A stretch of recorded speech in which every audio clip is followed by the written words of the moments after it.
we're human. Everyone's human. And like on Thanksgiving, like eat the pie. You know what I mean? And have a piece and like eat what you want. It's just like keep those things in moderation. Like eat that piece of pie and then don't have leftovers for the week. You know what I mean? Like one day of reasonably sized portions of foods that are special occasion foods, like it's not going to derail everything that have done the other 364 days of the year. That's a good point. It's a point to celebrate, enjoy the special time, throw out the leftovers. You know, don't let a delicious meal that you should enjoy on Thursday turn into, the entire weekend, every meal was like, Thanksgiving. Yeah. Exactly. And for breakfast, I had 3 pieces of pumpkin pie. Yeah, right.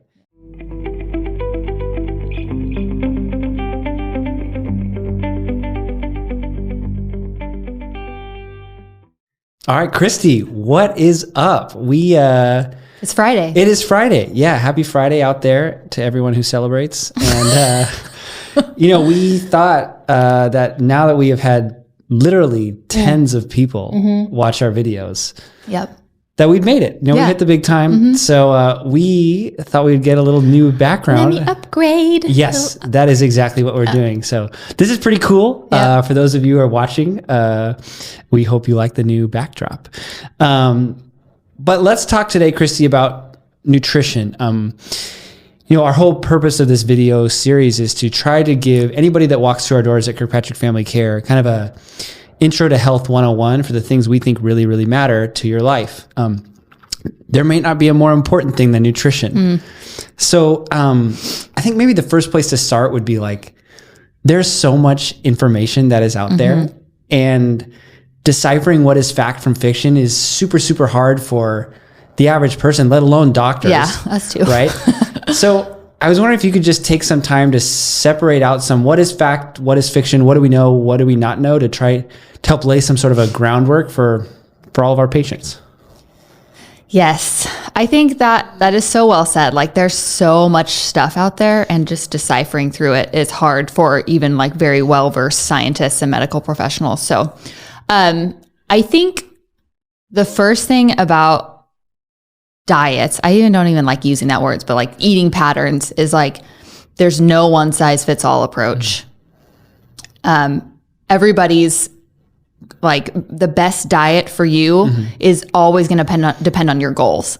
So like someone who is wanting to lose weight is going to have a different eating plan or target than somebody who wants to prevent heart disease, or somebody who wants to lower their cholesterol, or somebody who wants to decrease the risk of diabetes. Like there's a lot of overlap. Maybe it's weight maintenance or weight gain if you're trying to put on muscle. Like all of that is going to totally vary. So there's no one size fits all approach. And anytime you hear someone saying like, this is the nutrition gospel, it's just earmuffs. Don't listen.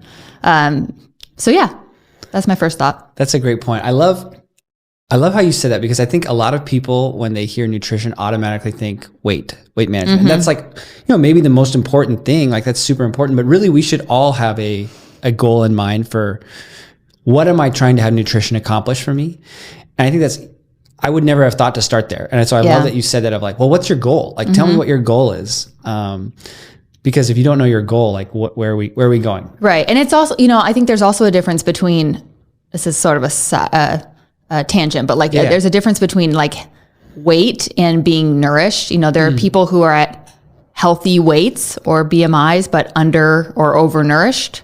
And there are people who are at, like higher or lower BMIs than normal, but are getting like adequate like micronutrients and things like that. So it's more, nutrition is about more than your weight.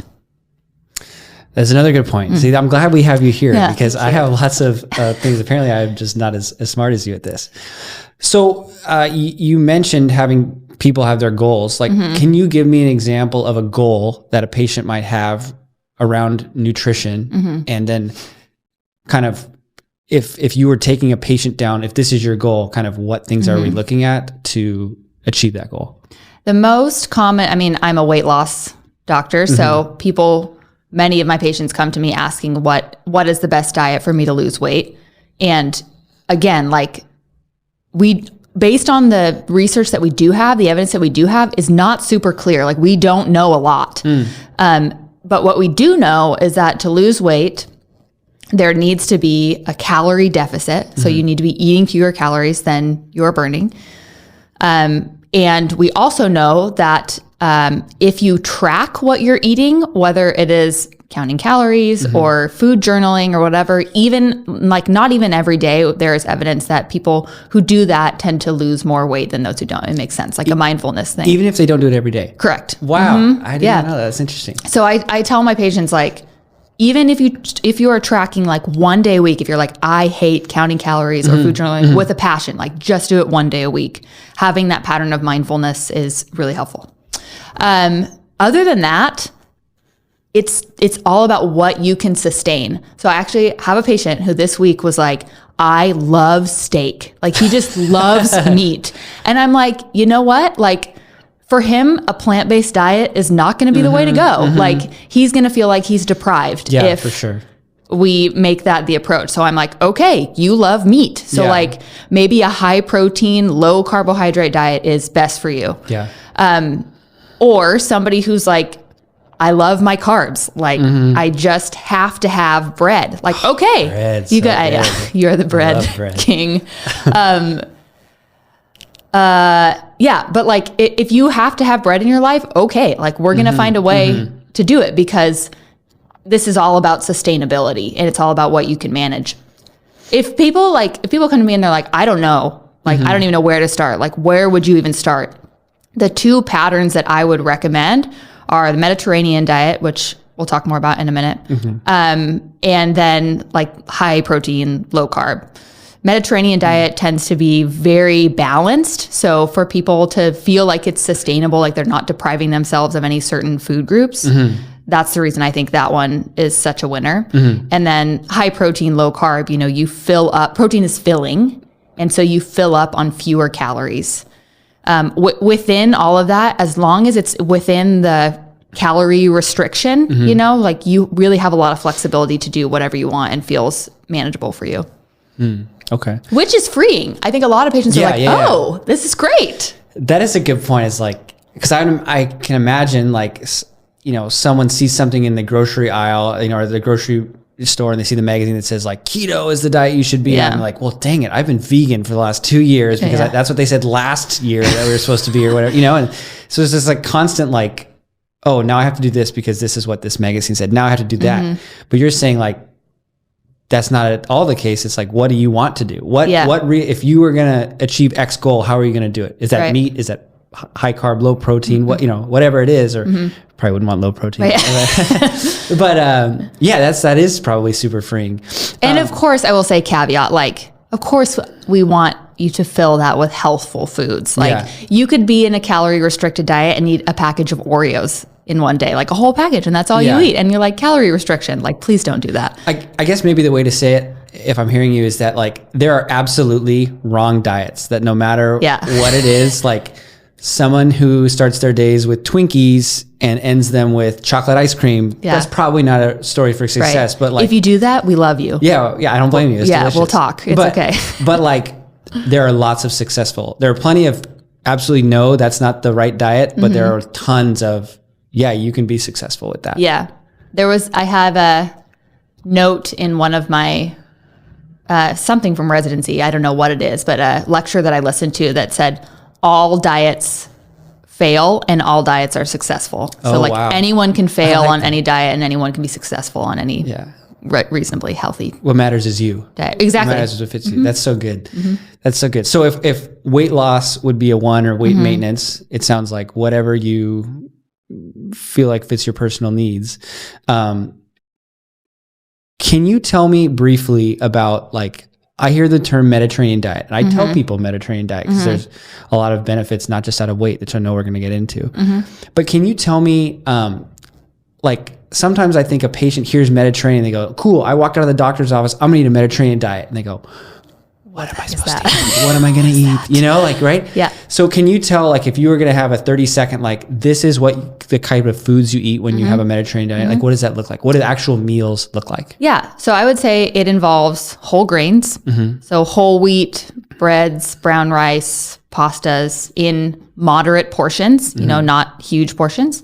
Lean meats, chicken, fish, healthy fats like avocado, nuts, olives. And for the people who love like dark chocolate and red wine, there's like a little thing in there about dark chocolate and red wine. You don't have to do that if you are following a Mediterranean diet plan. But so those are the types of things. Veggies and fruits, obviously. Obviously. Vegetables and fruits, of course. Yes. But I think the important thing is like it's veggies, fruits, it's proteins, but it's also healthy fats and whole grains. And like nowadays with the advent of the Google age, like I'm just like, go home and Google Mediterranean diet recipes or like cool. Chat GPT. Just ask Chat GPT to like tell me what to make for dinner with a Mediterranean diet. Yeah. There it is. There it is. Tell me, so if maybe a goal for someone is weight management, that's one thing. What's another example of a goal and how you would use nutrition to attack that goal? Yeah, one more caveat on the weight thing. I will also say, even if your goal is weight maintenance, like same thing applies. Like pick a diet that feels manageable to you, an eating plan that feels manageable to you, that is full of healthful foods, and just you don't have the calorie restriction, right? You have the calories at a higher maintenance level. Okay. Anyways, another goal. Yeah. So obviously, a huge cause of morbidity and mortality is heart disease. So really? You don't say. Yes. For anyone who missed the pun, Scotty is a cardiologist.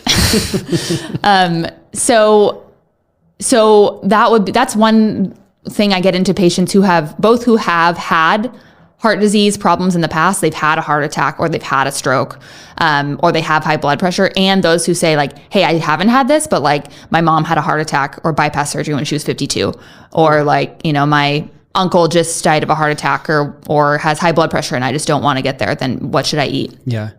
For those patients, that's another shout out to the Mediterranean diet. In the PrediMed study, people without, and help me if I get this data wrong, people without a first cardiovascular event, like those who followed a Mediterranean eating pattern, I think it was 32% lower risk, or was it higher? The specific number escapes me, but yeah, in the PrediMed study, Mediterranean diet, significant reduction in cardiovascular events. And can you talk about like, you know, what was obviously there's a Mediterranean diet, but like they also had a heavy amount of like nuts, right? There's like nuts and olive oil was the oil of choice, not butter. Please don't eat butter. Please don't eat butter. It is so good. Please have it rarely. Don't eat it all the time. It is in amazing. Moderation. It is so good, but in special occasions. Yeah. So like my recollection of that data is there was a significant 30% reduction. And this is not like an observation. This is PrediMed is a randomized control trial. It's the highest quality gold evidence. Standard evidence. So to your point, probably what's happening there is like we've done other videos about cholesterol, and there absolutely are dietary interventions for lowering cholesterol. So the main things are, one, reducing saturated fat. So with the whole oil example, I always tell patients, like, think of, you know, if you see an oil, think of what form it is in at room temperature. And if it's that form at room temperature, it's probably would be the same in your arteries. So like try to stay away, like if it's, look at olive oil, like keeping the arteries fluid, who knows how real that is. But the saturated fats will raise LDL cholesterol. So lowering things like high fat dairy products for non-fat or non-dairy alternatives, looking for lean cuts of meat rather than a fatty cut of meat. And then like healthy fats like avocado and nuts and things of that nature. And the other thing is increasing fiber. So we know that dietary fiber, leafy greens and veggies, whole grain, if you're going to have them, can also help reduce LDL cholesterol. That's a good point on the LDL cholesterol. No one's a bigger fan of lowering their LDL cholesterol than me. But I also think to give credit to the Mediterranean type pattern or many other dietary patterns, whether it's vegan, keto, watch your LDL, paleo, whatever. But like you're going to improve your metabolic health. Like, so it's not just the cholesterol is a huge component of it, but there's also like, how does your food impact your blood pressure? How does your food impact your, diabetes, pre-diabetes, insulin resistance, and diets like Mediterranean, like vegetarian, like a healthy version of paleo? Like, those are all so much better than the standard American diet at lowering not just cholesterol, but other things that contribute to heart disease. So in Predimed, there was also reduction in incidence of diabetes. Oh, I believe that. Yeah, it's for the reasons you just said. Yeah, that's a good point. Okay, so it's pretty clear, like, here's some basic information for nutrition principles to lower our weight or improve our weight or maintain our weight, which is an underrated thing. Maintaining your weight is just a huge thing. We've also had some principles about, lowering cardiovascular disease risk with nutrition, which is, side note, number one reason why people die. So we should probably take that seriously. Yeah. Any other take-home points? I know we got to wrap up here. I would say anytime you're thinking about what you should eat or how you should eat the majority of the time, think about what your goals are and just be mindful of like, okay, what am I wanting to achieve in my health? Is that like, what are my risk factors for whatever, understanding all the things we've talked about in the past, like your cardiovascular disease risk, your metabolic health, your cancer risk, understanding those things and saying, okay, what do I want my diet to help me achieve? And that's going to guide like what pattern you go towards. And the other thing I will say, like, as we approach Thanksgiving, and I know you're a big proponent of this also, like, this is, we're human, everyone's human. And like on Thanksgiving, like, eat the pie, you know what I mean? And have a piece and like eat what you want. It's just like, keep those things in moderation, like eat that piece of pie and then don't have leftovers for the week. You know what I mean? Like one day of reasonably sized portions of foods that are special occasion foods, like it's not going to derail everything that I've done the other 364 days of the year. That's a good point. It's a point to celebrate, enjoy the special time, throw out the leftovers. You know, don't let a delicious meal that you should enjoy on Thursday turn into, the entire weekend, every meal was like, Thanksgiving. Yeah, exactly. And for breakfast, I had 3 pieces of pumpkin pie. Yeah, right. Yeah. That's so good. Well, Christie, thank you. Obviously, I think we're so lucky to have you a part of our practice and a part of our community to help people with obviously primary care, but nutrition as well. So, obviously for anyone out there that is looking for, a doctor, whether it's for primary care or weight management, I could not recommend my sister more highly. Obviously, I'm incredibly biased, but I wouldn't say it if I didn't mean it. So thank you for being so awesome. And hope everybody learned something from this. And we would love to see you in our clinic. So take care. 423-9580. Yeah. Shameless plug. Shameless plug. Thank you.